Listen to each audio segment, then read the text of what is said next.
공정과 상식이 통하지 않는 세상을 더는 두고 볼 수 없습니다. 윤석열 퇴진 촉구 동국 대학생 122명 시국선언. 대학생의 삶이 위태롭습니다. 대학가에서 자취라도 하려고 치면 일단 내 보증금이 떼먹히지는 않을까부터 걱정해야 합니다.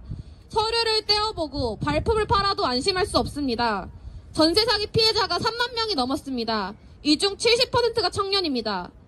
8명의 피해자가 세상을 떠나는 동안 정부는 존재하지 않았습니다. 피해 회복과 제도 보완을 위한 법안은 대통령 거부권에 가로막혔습니다. 최상병 사건도 그렇습니다. 구명조끼 없이 급리에서 수색 작업을 하라는 명령에 따르다가 한 청년이 죽었습니다. 사건을 수사하던 박정훈 대령은 항명죄로 검사 구형 3년이 나왔습니다. 부를 때는 나라의 자식, 죽으면 남의 자식입니다. 치솟는 물가 속에 계속해서 실질 임금이 떨어지고 있습니다. 아르바이트를 해서 생활을 충당하자니 물가를 감당할 수가 없습니다. 10평이 되지도 않는 원룸에서 조리하는 것으로 식비를 줄이려고 해도 도무지 줄여지지가 않습니다. 한 번이라도 마트에 가서 장을 보면 모두가 아는 사실입니다. 그래서 묻고 싶습니다. 이러한 현실에 대해서 윤석열 대통령은 얼마나 잘 알고 있습니까? 그 전에 이제는 대파 한 단이 얼마인지는 알고 계십니까? 현실을 모르니 대책을 세울 수 있을 리가 없습니다. 가만 보면 사실 대책을 세우지 않고 싶은 것 같기도 합니다. 당선 이후 가장 열심히 말했던 마약 잡겠다는 말들을 기억합니다. 최근에는 또 마약청을 신설하겠다는 말까지도 나왔습니다. 그런 정부가 마약을 수사하겠다는 세관 공무원에게 외압을 행사합니까? 딥페이크도 마찬가지입니다.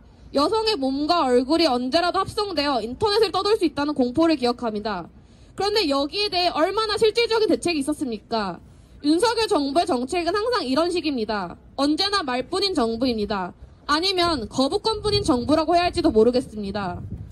공공의료와 지역의료를 살리겠다며 의사 정원을 늘리겠다고 한 결과는 내가 다쳐도 아파도 응급실 뺑뺑이나 돌고 검사 대기하다가 죽는 현실입니다. 묻고 싶습니다. 윤석열 대통령은 여기에 대해서 얼마나 책임을 지고 있습니까? 자기가 한 말을 지킬 생각이 있긴 한 겁니까? 우리는 사실 이미 알고 있습니다. 윤석열 대통령은 이에 대해 대답할 생각이 없다는 것을 말입니다. 아니, 그렇게도 표현할 수 없습니다. 우리는 자신의 지지율이 위태로워지자 곧바로 비상계엄을 선포한 정부를 보았습니다.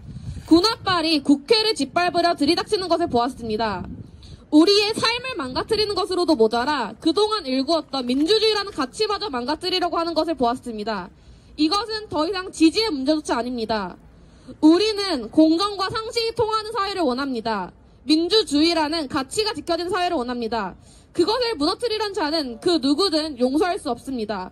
공정과 상식을 외치며 당선되었던 윤석열 대통령, 공정과 상식이 통하는 사회를 위해서 지금 즉시 물러나십시오.